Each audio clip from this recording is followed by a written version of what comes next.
Today is Friday and nagmamap ako.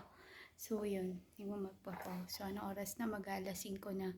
So, pagkatapos ko magmap, magpe-prepare ako ng pagkain namin para sa dinner. Pero hindi na ako kakain kasi kumain na ako nung tanghalian. Ang dami kong nakain. Nagluto ako ng munggo.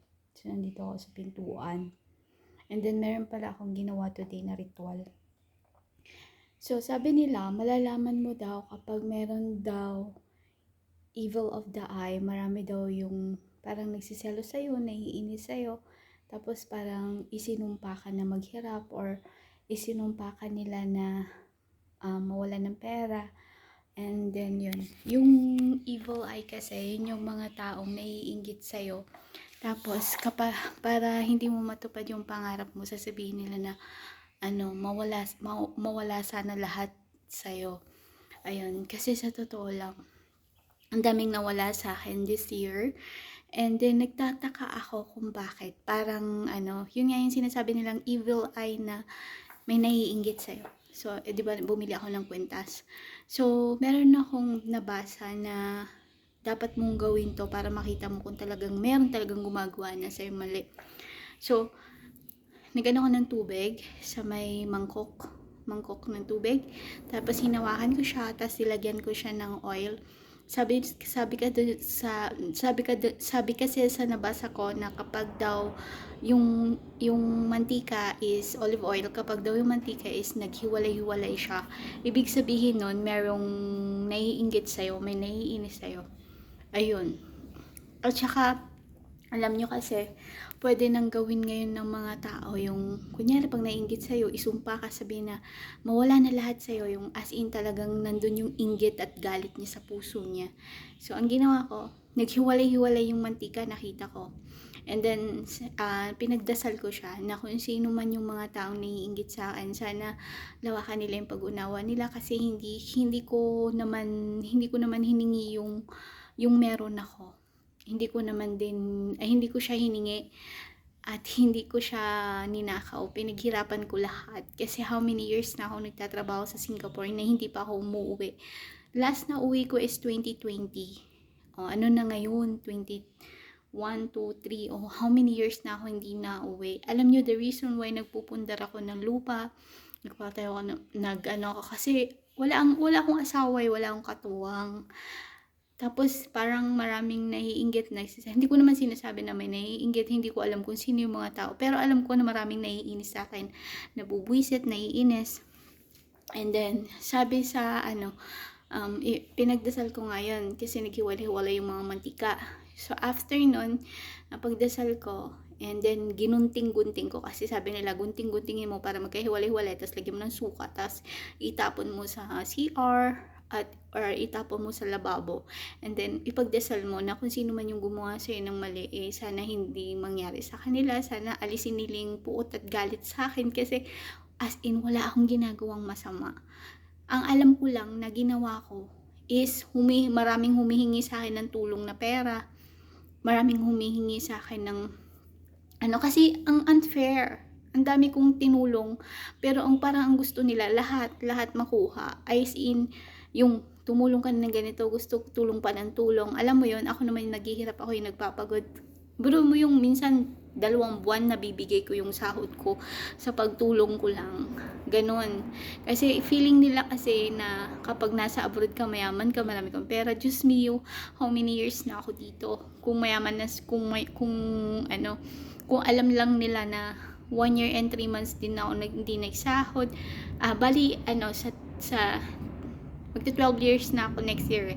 So, today is, kasi yung anak ko is, na siya, iniwan ko siya is,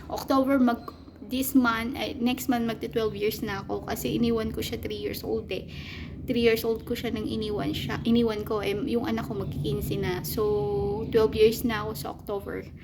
Ayun. Kasi, yun nga, yung sitwasyon ko, naisip ko lang na, akala nila siguro madaling kumita ng pera. Kung tutuusin, kung ang normal kong sahod is 700. 700 is 28,000 pesos lang yun. Kung hindi, kunyari, pag nagtrabaho ko ng every Sunday, so magiging 1,100. paano na lang kung hindi ako nagtrabaho ng Sunday, di 700, kulang-kulang yung sahod ko sa tutuusin kasi ang mamahal ng bilihin dito sa Singapore, wala namang mura. At yung mga nakakaalam dyan, hindi madaling mag-upload. It's not easy. Kaya ako nag-upload today, nag-vlog today para meron akong i-upload tomorrow.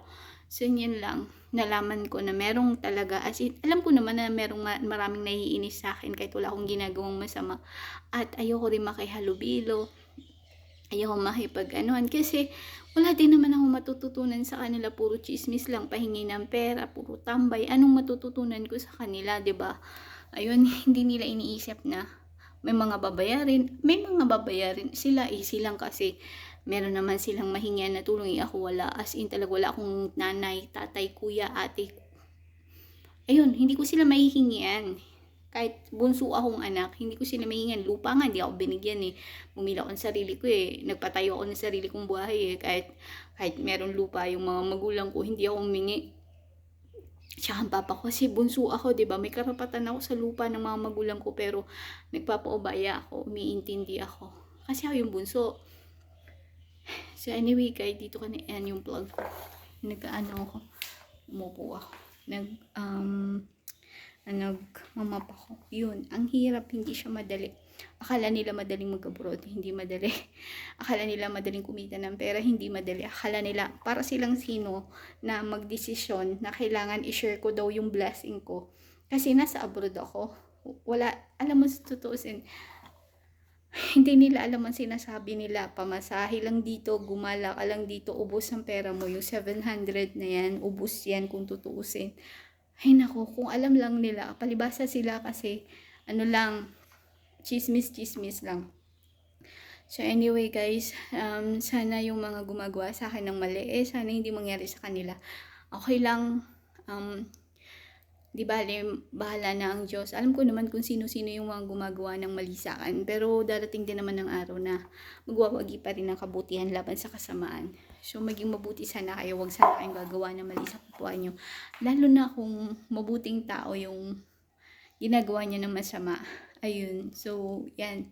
Mag-ingat-ingat kayo lagi. Huwag kayong basta-basta magtitiwala. Pamilya man yan, kamag-anak, kapatid, huwag.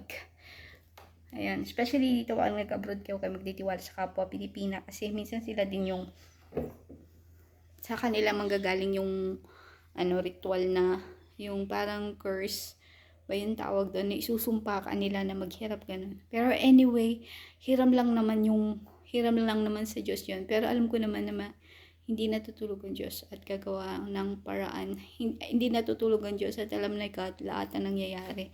Kaya naniniwala ako kay God yun. So anyway, dito ko na iyan yung vlog para hindi na masyadong mahaba kasi 8 minutes na siya. Okay guys, and God bless.